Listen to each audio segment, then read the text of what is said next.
ini kita sama apa? Prof. Mirwan, Mas Mirwan. Mas Mirwan aja. Mas Mirwan. Bukan Habib Irwan. Habib Irwan. Enggak. Nanti dimarahin nggak punya sertifikasi. Oke, jadi kita akan cerita tentang bagaimana beliau ini menjadi profesor di usia berapa? 43. 43 ya. 43. 42 tahun 42 lalu ya? ya. 42 ya tahun lalu. Jadi ini menurut saya model banget ya bagi kita dosen muda, gimana caranya biar masih muda sudah bisa jadi profesor. Nah. Jadi intinya sebenarnya all about the idle time management atau manajemen waktu buangan. Guru besar itu menurut Mas Mirwan itu capaian administratif atau capaian kognitif gitu. Beliau ini bidangnya apa ya, Kanse ya? Kanse. Kanse. Nah, desain itu juga kita belajar Kanse gitu. Kenapa Indomie di warkop lebih enak daripada Indomie di rumah? Itu hubungan sama persepsi nggak? Ada. Gimana itu terkait dengan ambience. Nah, gitu. makanya Kanse itu selalu mengukur human factor itu tidak secara individu, tetapi juga secara kelompok. Ini salah satu disertasi saya. Jadi bagaimana memodelkan human factor itu dengan menggunakan permodelan AI atau artificial.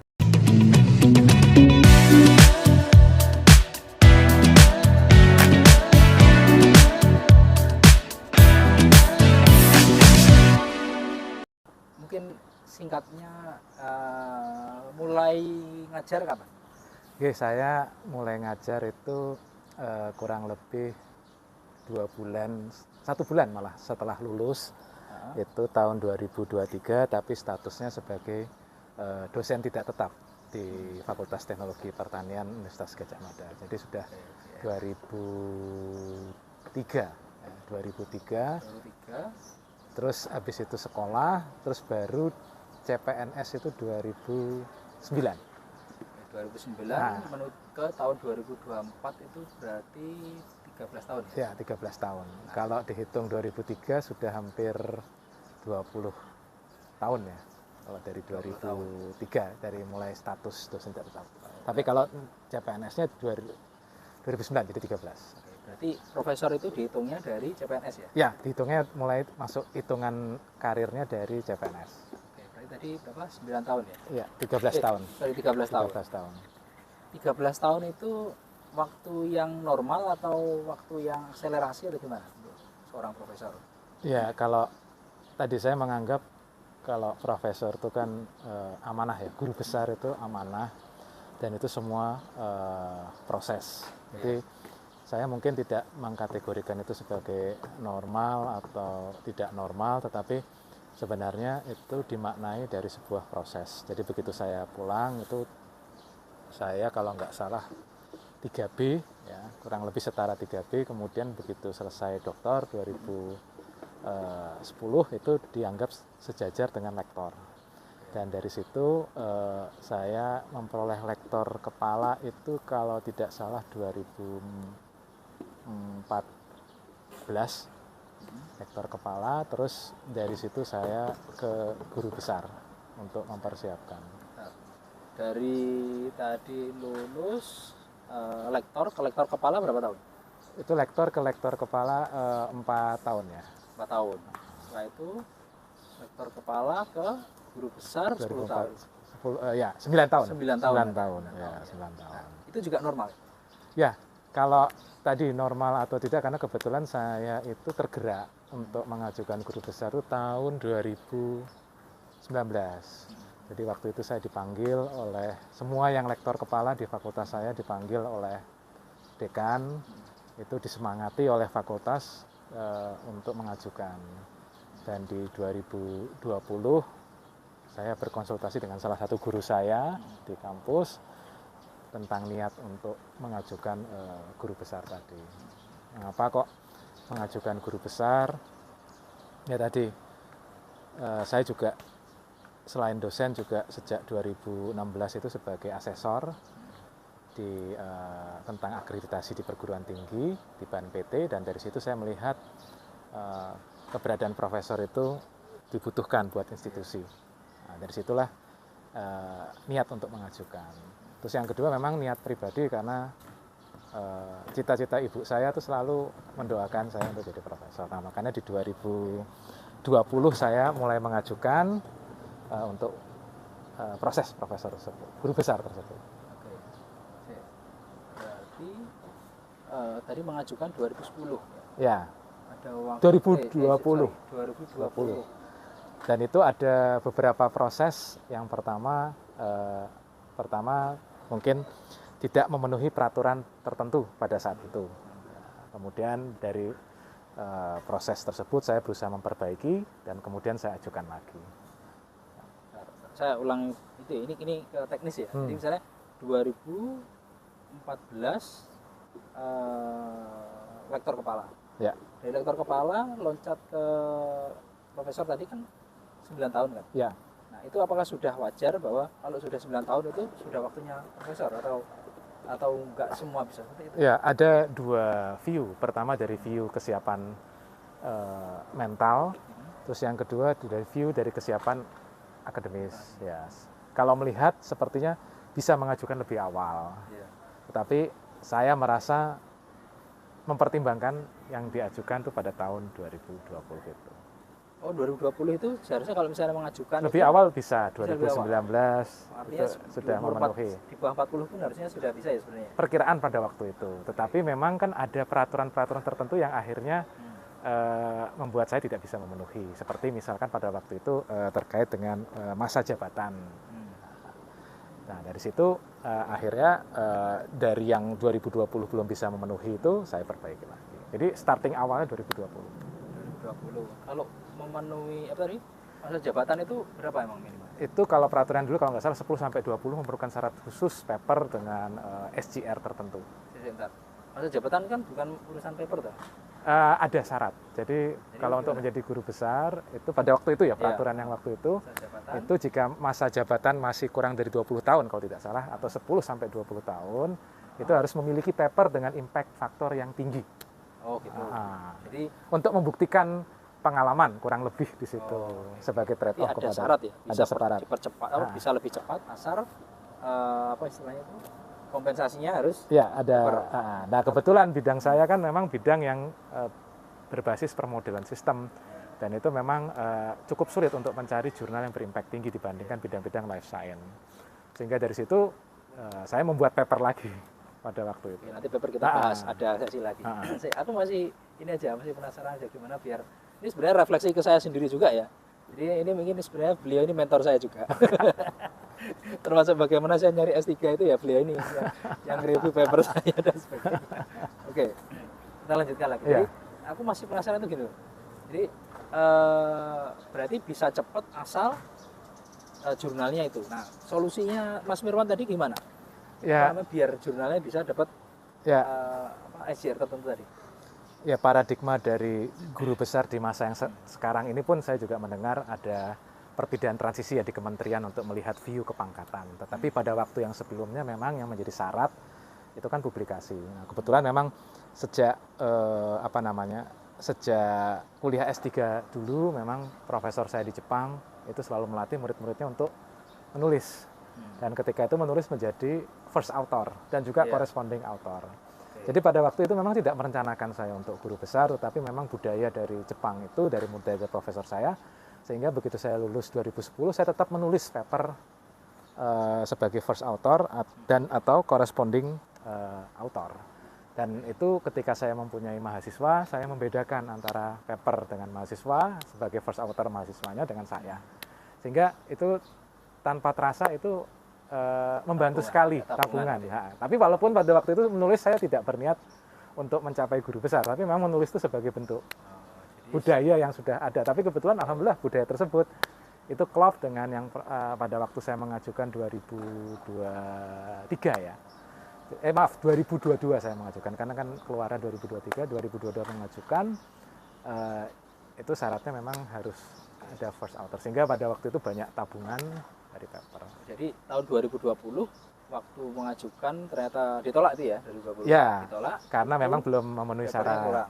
Berarti paper selama berapa itu 2000 berapa tadi? 2009 ya? 2009 sampai 2010 sampai 2014 sampai 2020 itu yang tabungan itu masih kurang tabungan ya? Kurang bukan dari angka, tetapi dari syarat. Sebenarnya saya sudah punya satu paper yang itu impact tinggi 2017, tetapi ada perbedaan persepsi dari penggunaan impact faktornya. Sehingga dari situ saya itu mungkin teman-teman nanti kalau melihat di syarat khusus ada yang namanya syarat khusus. Nah, syarat khusus itu tadi impact. Tapi kalau dari skor saya sudah memenuhi, tetapi dari syarat khusus itu syarat tambahan untuk membuktikan masa jabatan 10 sampai 20. Nah, tapi makanya akan ada kaitan tadi ketika di 2002 saya sudah ada 2 paper yang publish, itu peraturan berubah.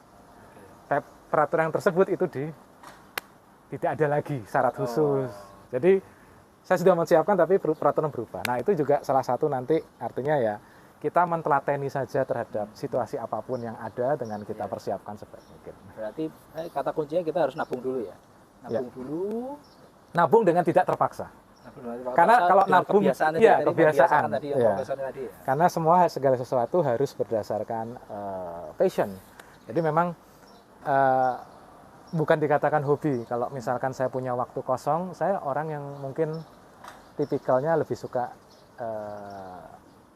me time-nya itu adalah menulis. Jadi misalkan ya di pesawat, kalau ada perjalanan misalkan bahkan 1 jam pun itu nulis. Saya nulis, dan nulis itu ya terlepas bagi orang mungkin melihat publikasi ini harus imbang antara dengan hilirisasi dan segala macam, itu saya kira keseimbangan bentuk yang lain. Tetapi menulis sendiri itu harus kita lakukan dalam suasana yang bahagia. Misalkan kalau kita merasa terpaksa membawa laptop, misalkan, kita bisa ketika punya ide kita catat di HP kita, kemudian nanti kita kembangkan pada saat yang lain. Jadi intinya sebenarnya all about the idle time management atau manajemen waktu buangan. Karena ya saya kebetulan juga meneliti tentang ergonomi, dan ergonomi itu kan teknik tata cara kerja itu all about managing time. Nah, sehingga ketika menulis tadi nabung itu bukan hanya pada saat kualitas, tetapi sebenarnya mencari waktu yang tepat untuk menulis. Karena sangat dipengaruhi oleh mood tadi. Nah, mood management itu yang harus kita kontrol, harus kita kendalikan. Karena menulis itu nggak bisa langsung sanyet kalau untuk saya. Jadi menulis itu ibaratnya seperti orang membuat kerajinan. Jadi harus pelan-pelan, satu-satu, dan ini kita anggap sebagai karya masterpiece. Saya punya ini juga Mas tentang menulis itu dari dosen di Polandia. Jadi berhentilah menulis ketika kamu lagi senang-senangnya.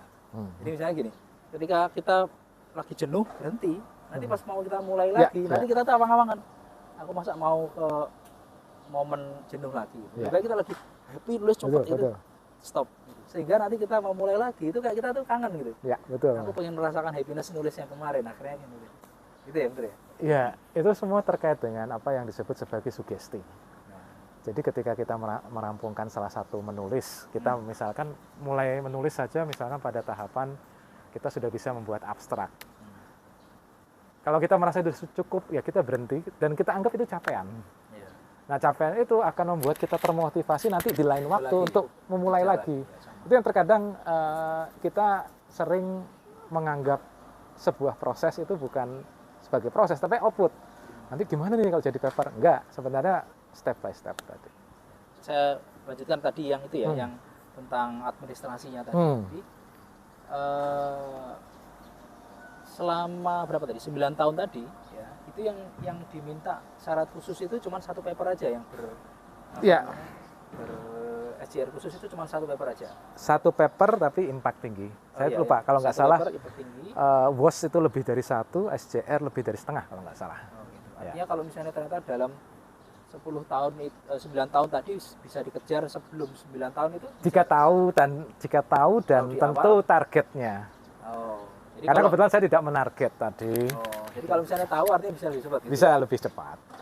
Makanya itu kan tergantung timing saja.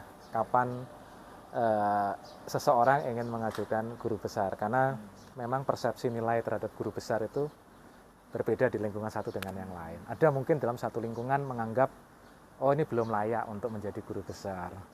Tapi tadi akhirnya saya memikir bahwa ya tadi ketika kita mendapat guru besar itu sebenarnya dalam bentuk pertanggungjawaban kita untuk lebih memberi kemanfaatan. Nah, makanya Saya menganggap proses pencapaian guru besar ini sebagai proses pembelajaran dari Gusti Allah. Jadi bagaimana cara mensubmitnya, bagaimana karena prosesnya kan juga berlapis ya, kalau seperti universitas saya di Universitas Gadjah Mada, itu sangat berlapis dari mulai lab, kemudian departemen, kemudian fakultas, kemudian senat fakultas, kemudian senat universitas. Gitu ya, gitu kan? Makanya itu kan, dan prosesnya itulah yang sebagai bentuk bahwa ya mencapai guru besar itu bukan ketika menjadi guru besar, tetapi setelahnya. Apakah kemanfaatan yang bisa kita berikan? Nah itu ya, makanya begitu sudah jadi guru besar tuh tantangannya seperti itu. Nanti tentu akan banyak ya, setiap teman-teman dosen akan ada tantangannya masing-masing. Misalkan kalau dia berkarir sebagai pengajar, lebih banyak mengajar. Nah nanti tantangannya bagaimana managing time tadi. Kayak sekarang seperti dari kementerian, kalau tidak salah yang terakhir itu ada syarat membuat buku ya dalam tiga tahun terakhir. Nah itu juga salah satu bentuk mungkin dari negara untuk satu buku. Ya, dan itu memang nanti challenging juga ketika menulis buku ya dibandingkan menulis jurnal. Tapi yang impact tadi yang Mas Firman cerita tadi di awal itu kan impact factor-nya sudah dieliminasi, sudah nggak ada aturan itu lagi atau? Jadi begitu saya sudah publish 2 paper, karena waktu itu ya tadi sempat down ketika tidak memenuhi, tapi dari situ saya coba nulis, kebetulan dapat 2 paper. Nah ketika publish itu sudah diganti lagi. Nah, sekarang apa? Yang syaratnya saya tidak tahu yang terbaru sekarang ya, karena kebetulan sekarang ada masa transisi. Saya dengar begitu untuk kepangkatan ini. Sehingga nanti artinya gini, yang saya ingin garis bawahi, terlepas apapun peraturan itu berubah, itu kalau dari pandangan view pendekatan sistem, itu adalah faktor eksternal yang tidak bisa kita kendalikan. Jadi mungkin sebagai manusia itu ketika mendengar perubahan dari peraturan itu ada rebellion dari diri kita. Jadi ada pemberontakan dari diri kita, tidak menerima. Tetapi pastikan itu sesaat saja dan pastikan itu manusiawi. Tapi setelah itu ya kita ikuti saja peraturan. Ya, karena kita adalah bagian dari sebuah sistem. Nah itu sebuah resiko yang saya ambil ketika waktu itu milih untuk kembali ke Indonesia setelah selesai dari sekolah. Nah itu ketika resiko itu diambil, maka ya kita berusaha adapting, ya, setidaknya berusaha untuk agile terhadap peraturan yang ada. Nah makanya tentu dengan ada adaptasi itu kita membuat strategi. Nah itu salah satu sebenarnya view-nya aja, Mas Yoyo. Jadi ketika peraturan berubah itu tentu, misalnya saya kalau nggak salah ada 2 kali tahapan ya peraturan yang berubah. Ya sehingga ikutin aja. Kemudian kita rubah, ya kita cicil tadi. Seperti membuat kerajinan. Artinya kalau ketika ada perubahan lagi kita ikutin syaratnya seperti apa. Karena saya yakin juga itu semua ada faktor takdir ya. Jadi dari Gusti Allah. Jadi ya kita cuma bisa ikhtiar. Terus selebihnya doa dan tawakal. Makanya begitu ada perubahan, kita gerakkan untuk itu. Mas tadi sebutin dari Jepang ya? Universitas apa? Saya dari Osaka Prefecture University, S2 dan S3. Dan S2, S3 sama. Saya disupport oleh Hitachi Scholarship Foundation dari perusahaan Hitachi, itu ada beasiswa S2, S3. Dan ya saya bersyukur waktu itu beasiswa Hitachi sangat mendukung sekali, terutama dalam support conference, support untuk riset. Dan katanya Hitachi itu yang beasiswa paling tinggi ya? Ya pada waktu itu katanya. saya gagal 2 kali. Padahal sudah nanya terus tetap gagal. Ya termasuk karena Hitachi waktu itu ada 4 ya, termasuk ITS ya, ITS kemudian. Saya pertama kali seleksi waktu di ITB gagal, waktu di ini juga gagal. ITS. Memang itu beasiswa yang bagus dan cuman berapa orang gitu kan ya? Se-Indonesia tuh kadang bisa 1, kadang bisa per 1 orang Indonesia. Waktu itu pada waktu saya waktu itu ikut program yang memang nggak banyak, yaitu adalah program master yang lanjut ke dokter. Karena kebanyakan yang apply pada waktu itu adalah untuk dokter. Jadi saya mengikuti program master yang lanjut langsung jadi itu ke langsung dokter. kayak apa ya? Akselerasi gitu ya? Bukan akselerasi, tetapi memang beasiswanya sudah diplot gitu ya? Paket. Walaupun nanti akan ada evaluasi ketika selesai ujian master. Mungkin agak sedikit beda dengan program akselerasi atau PMDSU misalkan yang sekarang kita dengar. mungkin nggak dapat gelar master, terus langsung doktor, tapi kalau waktu itu memang jadi plot dari S2 lanjut ke S3. Terus ini Mas, untuk guru besar, reputasi atau apa ya, rankingnya universitas itu ngaruh nggak? Misalnya dulu, ranking universitas lulusan misalnya Mas Mirwan dari Osaka, gitu ya, Osakanya rankingnya berapa itu masuk hitungan nggak itu? Nah, itu nanti sebenarnya strategi ketika membuat papernya tadi. Ketika kita melibatkan mitra kolaborasi nasional dan internasional, itu maka akan mendapatkan citasi lebih tinggi, itu peluangnya lebih besar. Terus yang kedua, kita bisa menyasar jurnal-jurnal seperti Q1 dengan SCR impact yang tinggi kalau kita berkolaborasi dengan mitra-mitra internasional. Karena memang persepsi pada jurnal internasional itu makin banyak paper yang melibatkan lintas negara, lintas disiplin, itu akan meningkatkan citasi dari impact factor dari mereka, sehingga itu akan berpengaruh. Nggak, maksud gini, mungkin itu penting ya informasi, tapi yang fokus saya itu adalah misalnya saya ini lulusan Polandia gitu ya. Ternyata ada nggak pengaruh. Iya, nggak ngaruh ya. Yang lainnya tuh Harvard gitu. Nggak ngaruh ya. Oh, ini karena Harvard. Ada satu pengaruh kalau misalkan di Jepang itu adalah kebidanan profesor. Begitu saya bertandem menulis dengan profesor saya, itu juga meningkatkan akseptabilitas karena reputasi dari profesor saya sudah dikenal. Berarti sebenarnya yang paling enak itu adalah ya, gimana kita bisa berkolaps dengan yang lebih berreputasi sehingga terangkatnya lebih cepat. Lebih cepat, persitasinya juga.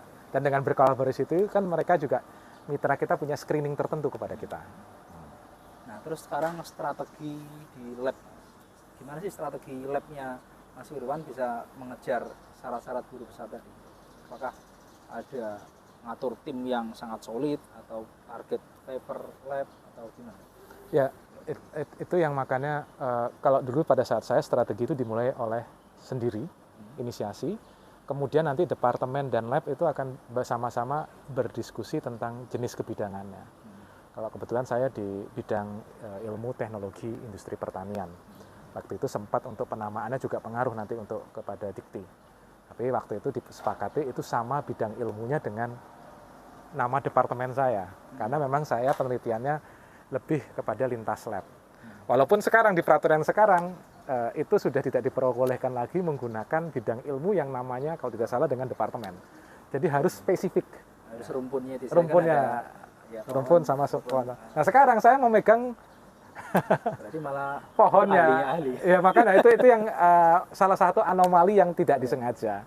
Karena memang waktu itu milih teknologi karena memang semua paper saya itu lintas lab. Kan lab saya adalah lab sistem produksi. Tetapi saya tadi dalam desain itu saya fokusnya bukan hanya desain produk tapi juga jasa, juga desain teknologi. Sehingga yang tepat itu adalah teknologi industri pertanian. Nama Dr. Mirwan Usada, STP MAP Life Science. Dalam jabatan fungsional dosen sebagai guru besar dalam bidang ilmu teknologi industri pertanian. Pidato pengukuhan guru besar oleh Profesor Dr. Mirwan Usada, STP MAPP Life Science dengan judul Sistem Rekayasa Kanse Cerdas untuk Inovasi Agroindustri yang Berkelanjutan. Disilakan. Pengalaman dengan masyarakat pengguna lainnya yang disimulasikan menggunakan Kanse Fitness Function. Di tahun yang sama, Kanse Based Intelligent Decision Support System atau KIDS telah dikembangkan untuk simulasi persepsi konsumen terhadap mutu produk agroindustri. Sekarang kita ini, karena bidang saya desain, beliau ini bidangnya apa ya, Kanse ya? Kanse. Nah, desain itu juga kita belajar Kanse gitu. Nah, kalau kita lihat apa orasinya, kebetulan saya hadir waktu orasinya itu, dia juga cerita tentang human factor. Itu kita tuh sebenarnya mirip banget. Iya, betul Mas. Nah, bisa nggak kasih? Ya, kalau dikit aja, bocor aja. Gimana? Apa sih Kanse engineering? Ya, saya kira nanti teman-teman kalau tertarik, ini sekalian promosi Mas, itu bisa reverse ke UGM Press, itu ada 2 buku yang kami publis saya dan teman-teman. Tahun 2016 itu tentang Kanse engineering untuk agroindustri, dan di 2024 baru bulan lalu itu inovasi Kanse untuk agroindustri berbagi. Nah sebenarnya view-nya sama Mas, kalau di Mas Yoyo di desain itu lebih kepada ilmu desain. Nah di situ yang diukur itu adalah tentang faktor human factors-nya. Kalau di kami di agroindustri itu adalah bagaimana mempelajari atau meneliti interaksi antara human factor itu dengan penciptaan produk, jasa, teknologi, dan juga sistem kerja.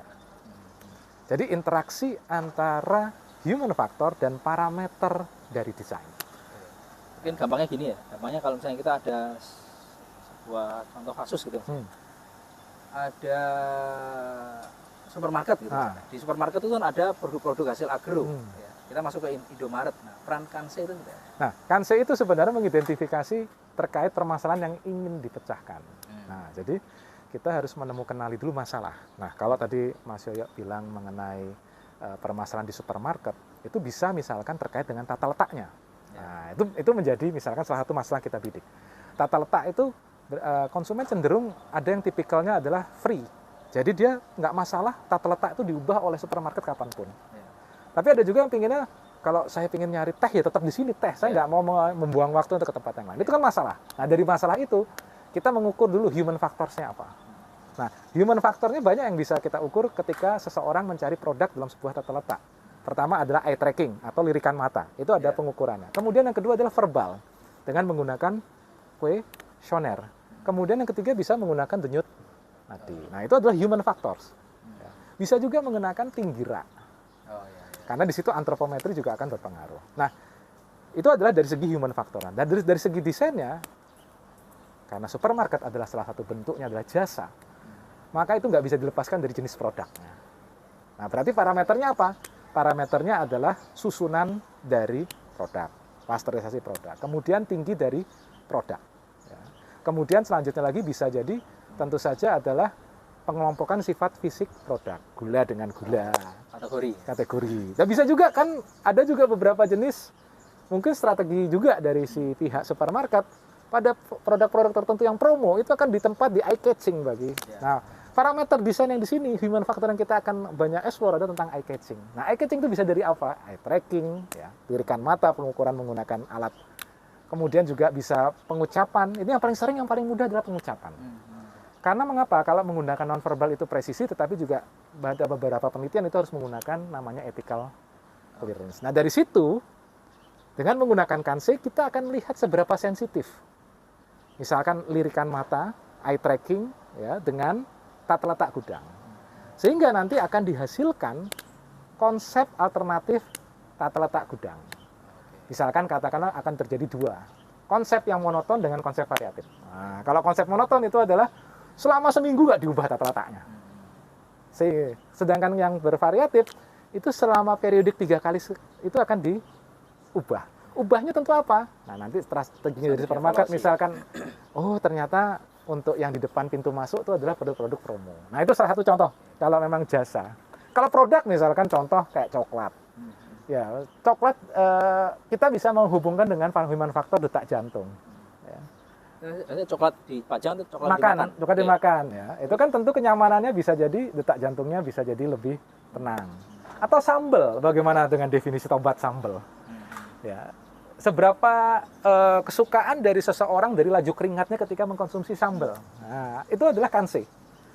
Jadi seberapa tambahan cabai itu akan meningkatkan kepuasan orang akan sambal. Nah, itu adalah Kanse. Seberapa perubahan tata letak itu akan meningkatkan kepuasan. Nah, itu yang dinamakan sebagai sensitivitas antara human factor sama produk. Dan itu bukan hanya produk, tetapi juga jasa, sistem kerja, teknologi. All about design. Karena saya lihat juga banyak ya persepsi-persepsi yang dibangun oleh produk. Misalnya kayak teh kotak, kemudian ada tambahannya ukuran dikit gitu. Tambahan lebih 10%, ya kan? Ada apa lebih? Jadi seolah kan kita sebenarnya nggak tahu faktanya apakah sebelumnya segitu atau itu hanya ditambahin ini aja, warna beda aja. Kan misalnya teh kotak itu coklat, kemudian tambahi garis kuning lagi untuk tambahan ekstra apa kayak gitu kan. Itu kan jadi dia memanipulasi itu ya, persepsi ya. Karena memang dasarnya manusia itu adalah mudah diukur ketidakpastiannya melalui pola. Makanya dari persepsi Kanse engineering di agroindustri itu variabilitasnya makin tinggi. Karena human factor sendiri variabilitasnya tinggi. Orang menyebut enak antara diucapkan dengan apa yang dirasakan belum tentu sama. Itu misalkan dipengaruhi oleh budaya. Di Jakarta lebih frankly speaking, tetapi kalau di Jawa mungkin ada budaya tidak enak. Itu dari segi human faktornya. Sekarang dari segi produknya, produk-produk agroindustri selalu melibatkan proses fisis, biologis, dan kimia. Nah, sehingga kalau teman-teman misalkan merasakan tempe yang enak, itu akan sangat relatif karena di situ ada aktivitas dari mikroorganisme. Beda dengan mengatakan besi ini kuat atau tidak, itu simple karena besi tidak ada perubahan aktivitas besi. Itulah yang makanya sensitivitasnya akan makin tinggi untuk bidang-bidang produk-produk agro. Ini Mas, kadang-kadang ada pertanyaan apa namanya iseng ya di sosmed itu misalnya. Kenapa Indomie di warkop lebih enak daripada Indomie di rumah? Itu hubungannya sama persepsi nggak? Ada, Gimana itu terkait dengan ambience. Nah, gitu. makanya Kanse itu selalu mengukur human factor itu tidak secara individu, tetapi juga secara kelompok. Ini salah satu disertasi saya. Jadi bagaimana memodelkan human factor itu dengan menggunakan permodelan AI atau artificial intelligence secara berkelompok. Nah, makanya AI itu bisa melibatkan semua faktor. Ya, anggapnya kita bisa membuat dunia itu tiruan dengan AI dengan memodelkan dunia itu dalam bentuk permodelan sistem. Nah, makanya misalkan makan Indomie di warkop itu tentu saja human factor yang berpengaruh bukan hanya human factor individu, tetapi ambience atau suasana diciptakan dari kerumunan orang. Ketika teman-teman mungkin melihat orang makan berlahap, nah itu tentu akan melihat. Tetapi itu sekali lagi ada human factor individu dan ada human factor kolektif. Ya. Sehingga itu juga sama juga nanti variabilitasnya ketika masuk ke kafe atau coffee shop. Ya. Orang menikmati ambience-nya itu adalah suasana. Ini juga salah satu banyak mahasiswa saya sudah meneliti tentang itu, terutama ini nanti akan terjadi irisan antara bidang desain, produk, dispro, dan juga ergonomi atau teknik tata cara kerja. Karena saya juga aktif di Perhimpunan Ergonomi Indonesia, itu akan jadi titik tengah. Mengapa? Contoh, bagaimana mendesain lingkungan kafe yang nyaman buat orang membaca. Ya, bagaimana mendesain, nah itu berarti kan ada komponennya adalah ambience-nya, berarti ada interior design, pertama faktor itu misalkan. Kemudian yang kedua faktornya adalah suhu. Kemudian faktornya adalah kelembapan udara. Kemudian faktor lagi intensitas cahaya. Nah, itu human faktornya berarti akan makin luas. Ada ini Bu Eri yang seangkatan saya S3-nya sekarang juga risetnya tentang itu, tentang ambient retail premium. Nah, ternyata ada proses bagaimana mendesain ambience-nya toko untuk segmen premium. Misalnya untuk Raffi Ahmad itu harus beda tokonya. Bagaimana dia harus bikin jaraknya, bagaimana suaranya, bagaimana suguhannya. Misalnya kalau kita belanja kain di pasar sama di Quds di Citraland itu beda. Suguhannya itu kopi Arab. Jadi bapak-bapak yang nganterin itu tenang, tinggal ngopi. Iya, biasanya kan kalau misalnya kita dampingi istri gitu ya, belanja. Kalau di toko itu sumuk gitu kan. Kalau di itu enggak, kita ditenangkan ya. Biar istrinya belanja, biar uangnya habis. Makanya kalau melihat dari cerita Mas Yoyo tadi, konsep Kanse itu sebenarnya memanusiakan manusia. Saya kebetulan besok itu Rebu, ini tantangan pertama. Saya diminta oleh Masjid Kampus UGM untuk menjelaskan integrasi ilmu dan agama. Nah, sebenarnya Kanse itu prinsipnya itu adalah memanusiakan manusia. Memanjakan manusia. Nah, manusia sendiri itu kalau dibidik dari keputusan dia dalam mengkonsumsi, menggunakan, mengambil keputusan apapun dalam hidupnya, itu sebenarnya ada 4 faktor kalau saya menyimpulkan. Pertama adalah kognitif, logika. Makanya kalau kasus yang kopi tadi ketika menunggu istri, kognitifnya tuh orang pasti bosan. Nah, efektifnya itu adalah yang disentuh adalah orang pingin yang gratis, dapat suasana enak sambil menunggu istrinya. Nah, kognitif dan efektif. Yang ketiga konatif, behavior. Nah, yang keempat ini ini masih challenge, saya belum menyentuh banyak di sini. Terkait spiritual. Karena keputusan keempat ini akan mempengaruhi keputusan seseorang. Kita selalu menjadi perdebatan dengan beberapa peneliti, dan itu perdebatan itu yang digunakan sebagai dasar untuk meneliti lebih lanjut. Ketika mengambil keputusan itu paling dominan yang mana? Kognitif atau afektif? Kognitif berbasis dengan data, berbasis dengan pola, sama afektif juga. Sehingga semua itu kesimpulan saya, kalau ingin mengenal manusia, kenalilah pola. Misalnya ini intermezzo, belok nggak pakai rating tapi sangat terkait. Saya sangat menyukai film Sherlock Holmes dan juga Hercule Poirot, detektif-detektif tersebut. Itu adalah salah satu bentuk yang saya lihat dari utilisasi dari human factors. Karena all about pola. Bahkan Hercule Poirot di dalam salah satu filmnya itu ditanya, kenapa kamu selalu bisa memecahkan misteri pembunuhan, misteri-misteri tertentu yang orang polisi nggak bisa. Karena dia sudah terbiasa hidup dalam dunia yang tidak sempurna. Ini agak filosofis sedikit. Ketika dunia tidak sempurna, itu adalah semua tentang ketidakpastian. Makanya di Al-Quran, kitab suci yang lain, kita diminta untuk belajar dari alam. Itu sebenarnya apa makna belajar dari alam? Itu adalah mempelajari pola. Pola itu terjadi di alam, di manusia. Makanya Kanse itu tantangan ke depannya itu dalam hal ekosistem. Karena sekarang Kanse bukan hanya manusia. Rekan saya di Jepang juga meneliti tentang kuda, meneliti tentang tikus. Bagaimana supaya tikus itu jadikan hewan eksperimen, tidak menderita. Sehingga aspek peri kehewanannya teliti. Nah makanya all about mempelajari human factor itu akhirnya mengarah lagi kita kembali ke kitab suci. Karena manusia itu selalu sulit untuk ditebak. Dan bahkan beberapa produk yang gagal pada masa lalu, itu sekarang menjadi produk yang berhasil. Contoh, dulu saus pada kentang atau french fries itu ketika diluncurkan saus ungu, warnanya ungu, itu dianggap melanggar dari norma yang ada. Karena saus itu biasanya saus tomat, warnanya merah, kemudian agak oranye. Tapi sekarang, dengan bonus demografi kita, teman-teman generasi milenial, kita masih termasuk milenial, itu dan juga generasi Z, itu menyukai warna yang di luar dari out of the box. Dan itu akhirnya membuka eksplorasi lagi tentang bahan-bahan alam yang bisa menghasilkan warna berwarna. Bahkan sekarang sudah berkembang kalau di agroindustri misalkan kepada gastronomi. Bagaimana makan ikan pecel lele? Kalau makan pecel lele itu ikan lelenya nggak pengen gemuk-gemuk, tetapi pengennya lelenya yang kurus-kurus. Nah itu adalah persepsi. Bagaimana nanti dengan keberadaan 3D printing? Teman-teman bisa menikmati es krim dengan gelas yang bisa dimakan, karena gelasnya berasal dari coklat yang dibentuk dalam 3D printing. Tapi tentu saja ini akan membuat kita harus aware. Karena nanti kasihan juga misalkan produk-produk UMKM. Ya. Tapi ya kayak itu, saus seli itu kan dia ada yang warna hitam kan. Nah, iya kan. Yeah. Kalau dulu saus warnanya pasti merah. Sekarang memang ada ubi ungu, ada. Karena manusia dasarnya tidak pasti, Mas. Jadi selalu tidak puas. Ketika sudah disediakan, dia akan terus berimpun. Nah, itulah makanya Kanse berkembang. Bahkan sekarang, Kanse itu sangat diperlukan ketika berhubungan dengan dunia tiruan. Nah, Mas, coba jelaskan kan kemarin orasi ilmiah tentang AI. Nah, sekarang kan setahu kita itu, ya yang awam lah ya, sekarang itu pakai Gemini gitu ya. Misalnya kita nanya cuman apa sesuatu, nanya ke ChatGPT kayak gitu. Nah, yang AI yang dikembangkan Prof. Mirwan itu apa? Ya, kalau AI itu pada prinsipnya fungsinya itu ada 4. Karena basis, kalau sekali lagi basis kita kan di teknologi industri pertanian, hubungan dengan Kanse engineering. Engineering itu kan sebenarnya how to connect. Apa yang dikonekkan? Ya human factor sama parameter produk. Gunanya apa untuk membuat produk? Nah, sehingga AI itu fungsinya untuk menghubungkan antara human factor dengan parameter produk.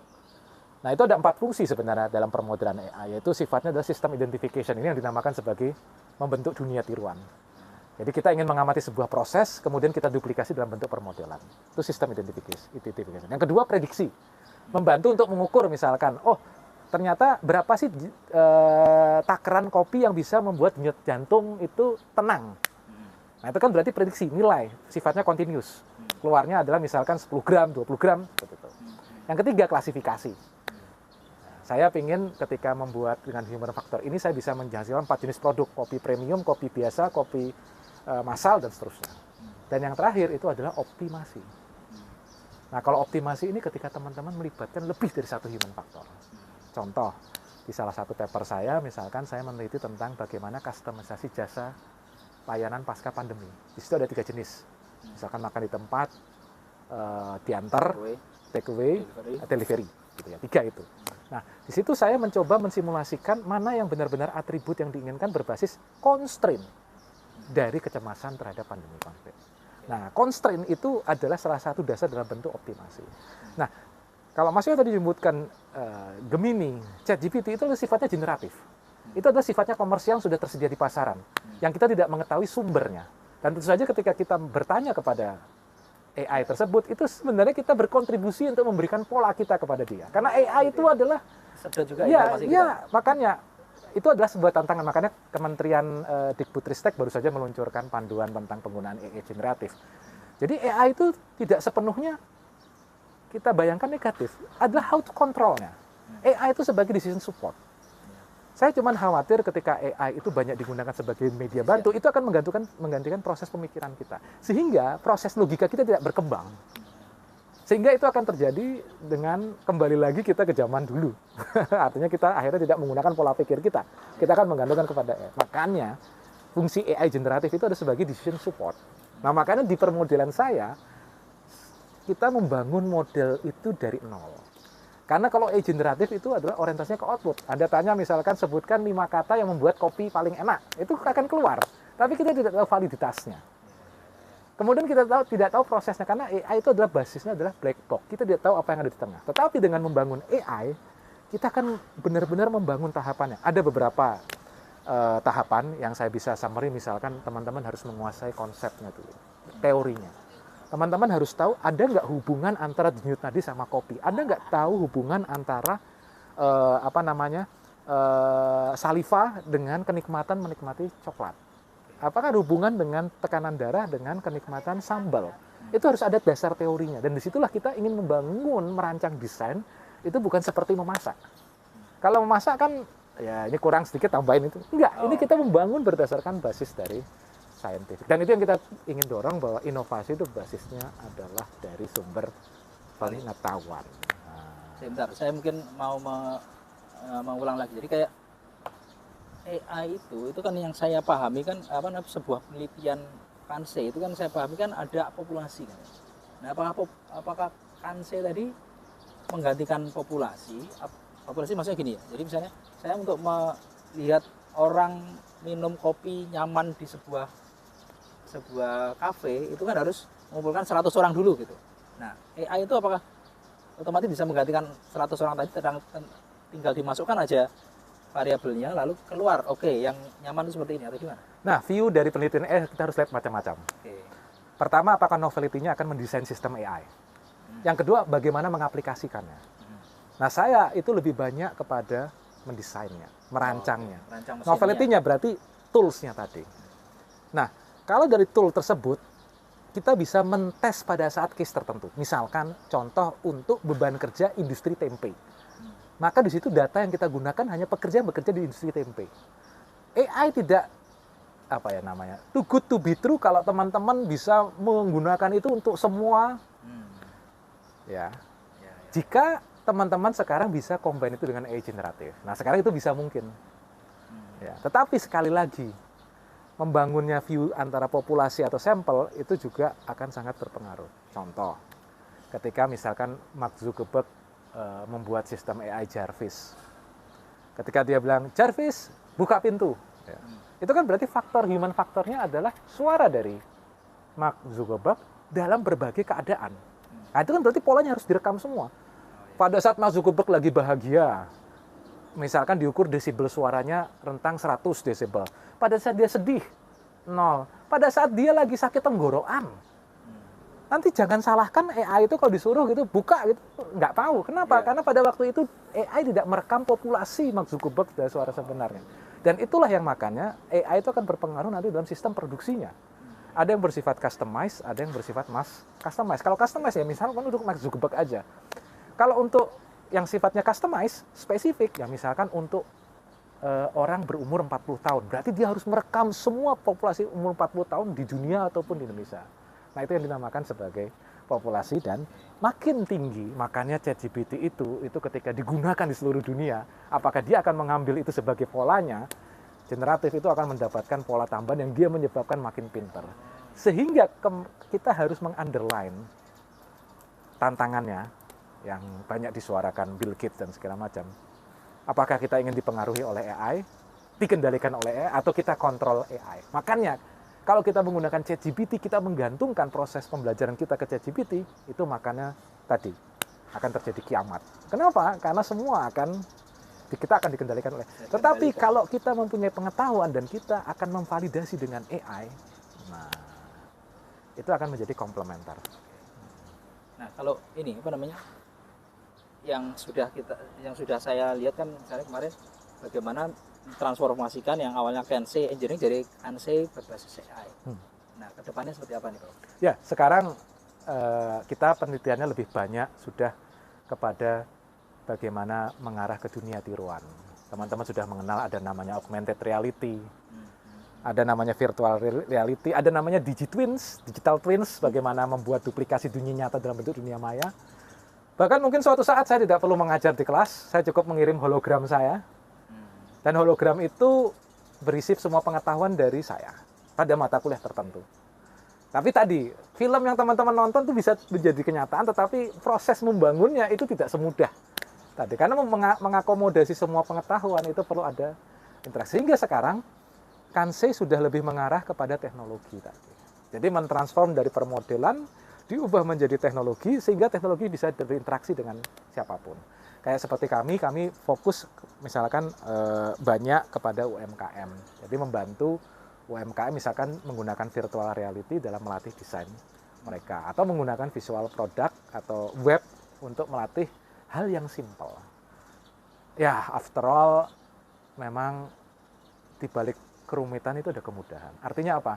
Kerumitan itu biar menjadi miliknya peneliti perguruan tinggi. Kemudahan itu biar jadi miliknya user. Nah, itu yang menjadi Kansei di situ. Bahkan teknologi yang kita buat, Mas Yoyo, itu kita uji pakai Kansei. Bagaimana kemudahan dalam menggunakan teknologi tersebut. Bahkan terhadap Kansei itu sendiri. Ya, pada beberapa pengalaman saya ketika memberi pelatihan, kami rutin memberi pelatihan di Dinas Perindustrian dan Perdagangan Kabupaten Sleman. Itu ada yang tertarik setelah setahun. Karena mereka berapa kali pengikut, oh Kansei, ya. Dan banyak sekarang yang artinya dengan terbukanya media sosial dan segala macam, mereka menyadari bahwa Kansei itu sebenarnya versi Indonesianya juga ada. Apa itu? Ya, kearifan lokal. Oh, okay. Kalau di bahasa Jawa itu Kansei itu kan olah pangraos. Kan, nah, apa istilahnya itu? Kalau di bahasa Jawa itu olah pangraos. Nah, kan kita pangraos. Iya, itu kan artinya apa? Keputusan-keputusan itu ada orang Jawa selalu bilang roso. Nah, roso itu sebenarnya adalah Kansei. Bahkan di Jepang sendiri sekarang sudah berkembang Kansei itu menjadi kirei engineering, kawaii engineering. Oh, cantik. Jadi bagaimana mendefinisikan cantik, manis. Ya, cantik dan manis itu ada perbedaan ketika image itu melekat seseorang atau melekat kepada sebuah produk. Orang selalu bilang beberapa seperti misalkan anak-anak sekarang selalu bilang apotek tutup, nggak ada obat. Itu artinya apa? Ketika dia melihat orang yang benar-benar keren, itu dia mengucapkan nggak lagi, wow keren nggak, menyala abangku. Nah, dia akan bilang, apotek tutup. Wah, apotek tutup nggak ada obat. Ini orang itu nggak ada obatnya. Nah, itu salah satu bagaimana penelitian Kansei sekarang menangkap, karena kita dapat bonus demografi mereka. Kita banyak loh, konsumen mereka, kita sangat tergantung industri kita terhadap mereka gitu. Ya. Oke, menarik ya, ini kita udah hampir 1 jam. 1 jam. Ya. Ada yang mau disampaikan lagi? Ya, saya kira saya ingin menyampaikan tadi beberapa wrap up gitu, Mas. Pertama terkait dengan guru besar, terlepas ada beberapa pemberitaan, ada beberapa opini, ya. Saya ingin menekankan bahwa guru besar itu adalah amanah dan tanggung jawab. Jadi ketika kita sudah mencapainya, kita bukan hanya ya kayak Mas Yoyo misalkan manggil saya Prof gitu, itu juga sebagai bentuk tekanan kepada saya gitu. Wah, makanya dari tadi nggak manggil, takutnya tertekan. Itu betul, saya bentuk tekanan. Kenapa? Oh, kamu tuh Prof, berarti kamu harus memberikan manfaat. Nah, itu yang itu yang poin pertama, bahwa kemanfaatan itu yang menjadi fokus, sehingga ketika kita mengemban, bahkan sampai sekarang saya terus berdoa supaya saya terus bisa memberikan kemanfaatan. Poin kedua, guru besar itu tadi harus menerapkan Kansei. Artinya apa?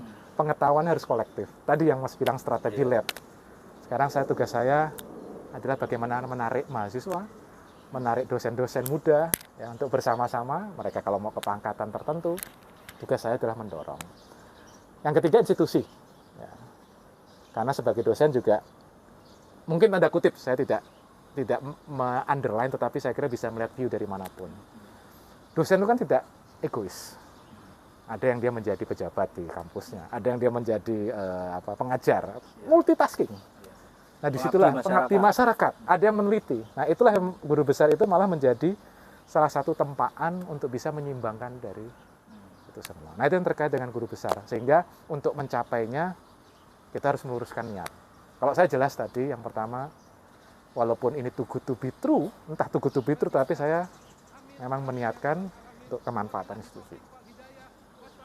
Terus yang kedua memang tadi niat pribadi saya ingin membanggakan, memenuhi keinginan orang tua saya. Ibu saya mendoakan saya setiap malam untuk menjadi guru besar. Dua itu. Dan tentu saja istri ya, istri yang selalu mendampingi. Jadi keluarga, institusi. Nah, untuk mencapainya, ketika kita meluruskan niat, jalan itu akan menggantung dari niat kita. Karena itu kembali ke Kansei, human factor. Semua niat itu adalah human factor. Ketika teman-teman punya semangat seperti itu, maka akan mengalir dalam bentuk aliran darah, semangat, passion, sehingga ketika apapun yang terjadi di faktor eksternal atau ambience kaitan dengan Kansei tadi, peraturan berubah dan segala macam, kita anggap itu sebagai salah satu dinamika dalam ketidakpastian. Karena alam itu selalu penuh dengan ketidakpastian dan pola. Nah, oleh karena itu, Kansei sendiri saya menerapkan bukan hanya pada produk jasa, bahkan pada kantor yang sekarang saya kelola di universitas itu juga saya menerapkan Kansei. Misalkan contoh, saya kebetulan mendapat salah satu amanah di Direktorat di Universitas Gadjah Mada, saya kelola. Direktorat Penelitian. Nah, salah satunya memang saya menerapkan eksperimen bukan penelitian, tetapi memang praktek. Ketika misalkan kami mengadakan piknik, ya, saya tidak akan sifatnya top down lagi. Karena saya menyadari populasi di staf saya itu 40% sudah generasi milenial dan generasi Z. Dan karakter mereka adalah diberikan ruang. Nah, itu akhirnya saya mengumpulkan, mereka membuat sendiri dan ternyata hasilnya bagus, kreativitasnya tinggi. Nah, itu juga artinya apa? Kansei sekarang sudah mengarah bukan hanya kepada produk, jasa, teknologi, kebijakan, bahkan sekarang kepada policy making. Makatan dari saya dan... Satu lagi. Gimana? Ya, pesan buat saya. Nah. Gimana caranya biar nggak gagal, atau apa yang harus dilakukan dan apa yang harus dihindari dari sekarang, biar misalnya saya nanti bisa jadi profesor secepat mungkin. J. Ini saya mewakili teman-teman ya. Ya, sekali lagi saya pedomannya kepada Kansei. Kansei itu kan meng-customize human factor. Jadi langkah pertama adalah kenali diri masing-masing. Teman-teman tahu apa kelebihan dan kekurangan masing-masing. Saya contoh, saya orang dengan bukan IQ yang tinggi, karena saya sudah memvalidasi dalam beberapa pengukuran IQ saya. Tetapi saya mempunyai sebuah karunia dari Allah, yaitu adalah tekun dan telaten. Itu yang saya gunakan terus. Human factor saya. Tapi bisa jadi human factor-nya Mas Yoyo, human factor teman-teman itu berbeda. Dan saya sangat yakin setiap manusia diciptakan unik. Makanya kalau melihat Kung Fu Panda, itu kan kalau udah jadi juara pepatah Cina kuno itu kan udah jadi juara, hadiahnya apa? Sebuah kertas yang isi cermin. Menunjukkan apa? Yang harus kita taklukkan tuh diri kita. Jadi teman-teman mohon mengenali dirinya masing-masing. Apa kelebihan dan kekurangannya. Kemudian yang kedua tentu saja planning. Planning itu karena tadi teman-teman sudah mengenali, sehingga menetapkan apa impiannya. Kalau memang ingin jadi guru besar, targetkan. 5 tahun, 3 tahun, dan bagaimana langkahnya. Nah, di situ plan itu semua kaitannya dengan manajemen time. Di situ ada mengurusi anak, mengurusi keluarga, RT, RW, keluarga, dusun, universitas, dan segala macam. All about time management. Saya selalu menyisakan waktu antara jam 3 pagi hingga jam 4:30 atau jam 4. Itu untuk mengerjakan hal-hal tertentu yang memang saya gunakan untuk mencapai mimpi saya. Dan ketika dalam keadaan capek, di sore saya bisa mengalihkan pekerjaan itu untuk pekerjaan-pekerjaan yang tidak memerlukan ketelitian. Nah, itu adalah ergonomi. Nah, ini menerapkan lagi kebijakan tadi human factor. Me time apa ya? Me time atau produktif time-nya ya? Produktif time yang tepat per masing-masing. Ada yang tengah malam. Saya tipikal orang yang nggak bisa di ruang sendiri. Belajar itu nggak bisa. Stres saya. Jadi, saya lebih suka nongkrong di tempat ramai, biarkan orang ramai, saya akan fokus ke diri saya sendiri. Nah, itu adalah salah satu sampai bisa menemukan itu. Ya, menemukan itu. Saya lebih suka kepada diri saya sendiri. Saya nggak mau pengen mengikut ke orang lain, saya punya ciri khas sendiri. Itu contoh saya. Ya, makanya saya masih tetap sama seperti yang dulu sampai sekarang. Saya kan tipe yang loyal. Nah, itu saya menemukan human factor saya. Saya suka satu makanan, mau itu apapun, mau saya posisi apapun, saya tetap makan di situ. Ya, karena itulah kembali dua faktor tadi, human factor dan ergonomi. Human factor knowing yourself, ergonomi adalah how to manage-nya. Gitu Mas. Jadi saya tidak akan memberikan suatu judgement karena saya bukan tipikal yang filosofis ya. Ya, itu lebih mendalam bagaimana kita mengenali diri kita, mengolah potensi kita. Dan akhirnya kembali kepada apa yang agama ajarkan, yaitu adalah bersyukur akan nikmat yang ada pada diri kita. Tinggal kita mengoptimalkan saja per masing-masing. kalau faktor kegagalan, Mas. Jadi misalnya Ya. ini, misalnya kebanyakan orang nggak jadi profesor itu gara-gara ini gitu. Ya. Biar nanti kita bisa menghindari Ya. gitu. Apa tuh? Ya, saya lagi-lagi menggunakan coba filosofis. Filosofi juga. Saya suka sekali dan terinspirasi dengan adegan, mungkin teman-teman tahu film Last Samurai yang dibintangi Tom Cruise berapa 10 atau 20 tahun yang lalu, 99-2000. Itu salah satu adegan itu selalu menginspirasi saya. Ketika di adegan terakhir, hadapannya mungkin sekitar 300 musuh ya. Dan kita cuman punya sekitar mungkin 50 pasukan, dan itu pun tidak mempunyai senjata. Tapi apa yang terjadi? Ya mereka, para Last Samurai ini terus maju. Tidak ada kata berhenti. Saya mengenal salah satu film itu 2023 ya, saya lupa judulnya. Tapi itu film Finlandia, Finlandia, serdadu tua yang nggak pernah mati. Ditembak, dibunuh gitu, berapa. Dia cuma bilang satu hal, saya bukannya tidak mati, tapi saya menolak untuk mati. Artinya apa?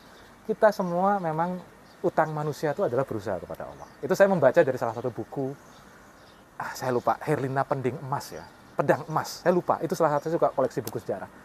Artinya apa? Kita menolak untuk gagal. Artinya apa? Ketika gagal, ya kita bangun lagi. Ketika gagal, kita bangun lagi. Ya, pada beberapa bahkan produk desain itu terkait dengan inovasi kan mungkin keberhasilan kan di bawah 10%. Ya siapa namanya, saya baca buku juga si penemu dinamit itu Nobel, Alfred Nobel. Ya. Itu berapa kali itu membuat membuat peledak dinamitnya. Nah, itu kegagalan yang memang Graham Bell segala macam. Dan kegagalan itu sebenarnya adalah salah satu bentuk ketidakpastian. Bagaimanapun ya tadi, tapi memang teman-teman kalau di iman itu ada namanya, mungkin kalau di bidang ergonomi itu ada namanya batas kontrol atas, batas kontrol bawah. Atau di bukunya Vincent Gaspars tentang mutu itu ada batas kontrol bawah. Keimanan kita akan kegagalan itu bisa ada batas antang atas bawah. Kita boleh down, tapi sampai mana itu down? Itu harus ada batas kontrol. Kita akan ada senang bagaimana bentuk senangnya tadi. Nah itulah faktor yang disisakan, itu adalah faktor Tuhan. Nah disitulah kita memerlukan sebuah ikhtiar, kesungguhan tadi, planning, human factors, ergonomi, doa jelas teman-teman sesuai agama masing-masing, dan tawakal. Akhirnya Allah akan berikan yang terbaik. Gitu. Ini tadi filosofi. Saya pengen yang lebih teknis lagi. Misalnya ada banyak orang-orang nggak segera jadi profesor itu karena umur, atau misalnya karena ternyata nggak ada support dari universitas, karena punya apa istilahnya itu masalah dengan teman-temannya. Ada nggak sih faktor teknis yang seperti itu yang membuat itu yang harus dihindari? Tentu banyak. Apa? Kita nggak bisa menafikan hal tersebut. Tapi yang kita lakukan tadi, knowing yourself. Jadi kita mau apa? Visi kita itu apa? Kalau visi kita ingin menjadi guru besar dan kemanfaatan, maka apapun tantangannya kita hadapi. Artinya tadi misalkan secara teknis, misalkan perubahan peraturan, ya tentu teman-teman bisa mengadaptasi dengan penyiapan dokumen yang lebih baik, membaca Iqra, itu penting, membaca peraturan. Kemudian kepada teman-teman, misalkan ada faktor teman yang lain, ya kita tunjukkan dengan berkarya misalkan. Itu sesimpel itu, yang kita memandang itu bukan hal yang aneh, tetapi itu hal yang manusiawi. Perubahan peraturan, perbedaan karakter orang, ya akhirnya view-nya kita lihat dari diri kita. Kita kadang sering melihat dari view orang lain. Orang lain bilang, wah ini kenapa kok cepat-cepat buru-buru mau maju guru besar, kenapa tuh ini gini, senior misalkan ada junior.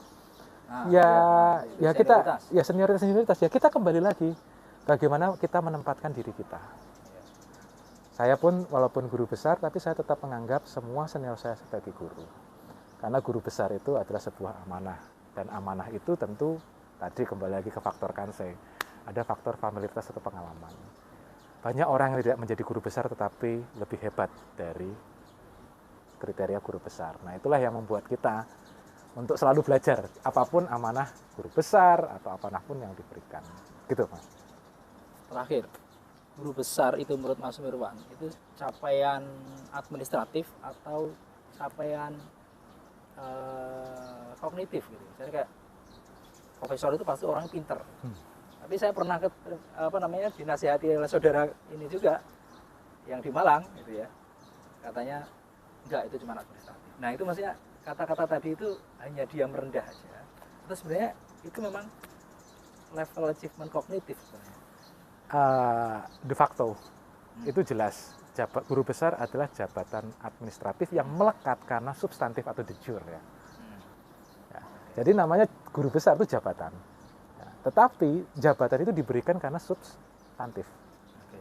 Makanya kembali lagi, ketika seorang mendapat guru besar maka dia harus membuktikan substantifnya tadi. Berarti malah tantangan ya. Tantangan untuk bisa tadi hasil kemampuan akhir ya? Bukan hasil akhir tetapi sebuah proses, sehingga mungkin kebanggaan itu hanya sebatas kebanggaan sebuah pencapaian individu. Tetapi lebih daripada itu yang dominan sebenarnya adalah tanggung jawab dan amanah tadi untuk membuktikan kebidangan tadi. Dan pada dasarnya manusia tidak sempurna ya. Jadi karena guru besar pun ya tetap harus belajar. Harus beradaptasi. Nah, dan terlepas dari itu ya saya kira kembali lagi bahwa itu amanah. Kalau amanah ya tentu saja kita makin sering penelitian, makin sering publikasi, makin sering hilirisasi untuk menyebar kemanfaatan tadi. Oke, pas 1 jam kita akhiri. Semoga sukses Mas Nirwan. Siap, matur nuwun Mas Yoyo. Ini saya jarang-jarang karena saya termasuk belakang layar terus, saya jarang dia tampil di di YouTube atau sejenisnya. Saya juga nggak punya medsos. Ini senang sekali. Ya, mohon maaf. Mohon maaf ini kalau ada kesan menggurui, saya mohon maaf. Tapi semata saya juga orang yang tidak sempurna, hanya sharing saja untuk bisa sama-sama kita menebar kebaikan. Oke, terima kasih. Assalamualaikum. Waalaikumsalam, terima kasih.